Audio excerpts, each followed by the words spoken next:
What is the theory of change? But let me say this. Number chiel, piny otweleso. Kendo nitiere chandruok mang'eny makoro kwa kochunjo piny. Makada wachoke songoda luoge ni intractable problems. To kama wantiere blame shifting. Wacho ni ng'ane monengo ne ok kony. Wan gi sirikal achiel ma wahero waduto. Okay. Wadwaro ni mondo William Ruto succeed nikech en ng'ama oting'o ngai mar Kenya. Omiyo sama William Ruto fail, to wafail waduto. Kaka jo Kenya. Wan gi moral responsibility. Individual and collective responsibility wan go kaka jo Kenya. Kamano. To koro wato joma Nyasaye omiyo thuolo manyalo mienjo tesen mar nyakalondo kawan kama. To koro nigi a greater responsibility to prick the conscience of the nation mar wacho ni kama warieni to warie kamarach. Okay. Nitiere jowa ma siro serikal. To wasiro serikal waduto. To jomoko tietore ni gin gisiro serikal moingo jomoko.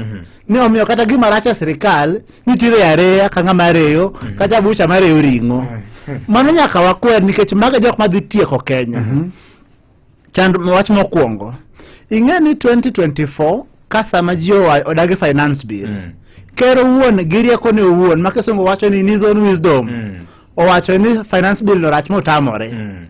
To subsequently ing'e ni nitiere nek mang'eny mane waneno. So young people seche kana wacho ni you cannot kill us and lead us. Nyok inyal negowa titelonwa.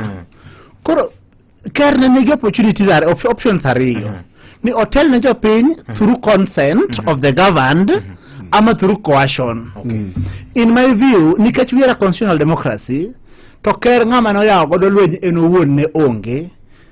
Asiro Brian wacho ni ker no nengo jiriwore gi Gen Z en owuon.